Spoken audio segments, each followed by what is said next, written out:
샬롬, 말씀 읽어주는 전도사 강전사입니다. 2020년 6월 25일 목요일 강전사와 함께하는 5분 묵상 시작하도록 하겠습니다.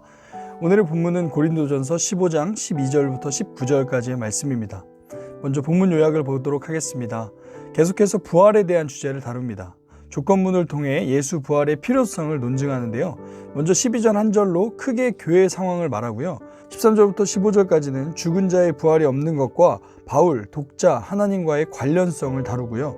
그리고 16절부터 19절까지는 앞부분을 부연 설명하는데 죽은 자의 부활이 없는 것과 신자의 구원과의 관련성을 다루고 있습니다. 배경 이해를 보도록 하겠습니다. 그리스 철학의 영향으로 당시엔 일반적으로 몸은 속된 것, 곧 악한 것으로 여기고 영원하지 않다고 여겼습니다. 그들은 죽은 자의 부활을 받아들이기도 어려웠는데 몸의 부활은 더욱 수용하기가 어려웠을 겁니다. 예수님으로 인한 죄, 사람과 구원의 교리는 복음을 들을 때 믿음으로 수용할 수 있었지만 부활은 여전히 고린도 교회 성도들에게 걸림돌이었습니다.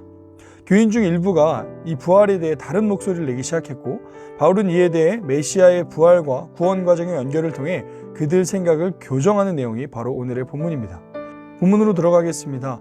12절 한 절은 교회의 문제 상황, 죽은 자들의 부활이 없다고 말하는 것을 담고 있습니다. 읽겠습니다. 그리스도께서 죽은 사람 가운데서 살아나셨다고 우리가 전파하는데 어찌하여 여러분 가운데 더러는 죽은 사람의 부활이 없다고 말합니까? 13절부터 15절까지는 첫 번째 논증으로 만일 죽은 자의 부활이 없다면이라는 전제를 가지고 이게 말씀을 나눕니다. 13절 읽겠습니다. 죽은 사람의 부활이 없다면 그리스도께서도 살아나지 못하셨을 것입니다. 그리스도께서 살아나지 않으셨다면 우리의 선포도 헛되고 여러분의 믿음도 헛될 것입니다. 우리는 또한 하나님을 거짓되이 증언하는 자로 판명될 것입니다.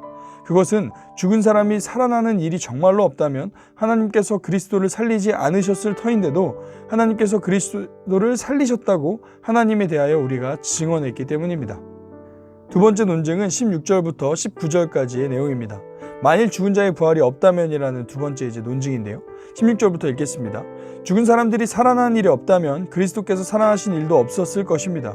그리스도께서 살아나지 않으셨다면 여러분의 믿음은 헛된 것이 되고 여러분은 아직도 죄 가운데 있을 것입니다. 그리고 그리스도 안에서 잠든 사람들도 멸망했을 것입니다. 그리스도 안에서 우리가 바라는 것이 이 세상에만 해당되는 것이라면 우리는 모든 사람 가운데서 가장 불쌍한 사람일 것입니다. 오늘 본문을 통한 묵상 포인트를 생각해 보겠습니다. 제목은 이렇게 정해봤는데요. 부활, 그 놀라운 능력이라는 제목입니다.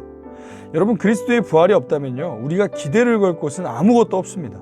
만약 부활이 없다면 그리스도 때문에 박해를 당하고 수치와 모욕을 당하고 추방을 당하고 가난한 삶을 살아가야 했던 그리스도인들이 가장 불쌍하고 어리석은 자가 되는 것입니다. 사랑하는 여러분, 예수 그리스도의 부활은 우리에게 지금 이 세상에서 하늘의 기준을 갖고 살게 하는 원동력이 됩니다.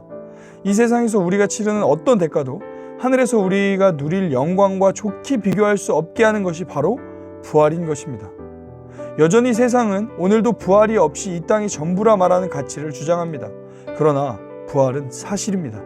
그러므로 우리가 붙들 것은 이 땅이 전부가 아닌 것, 부활 소망을 붙잡고 살아가는 것밖에 없음을 우리는 기억해야 합니다. 이 묵상 포인트를 가지고 질문하겠습니다. 사랑하는 여러분, 우리는 오늘 부활 신앙을 가지고 살아가고 있는가? 두 번째, 혹시 오늘 내가 부활 신앙이 아닌 다른 소망을 붙잡고 살아가고 있진 않은가?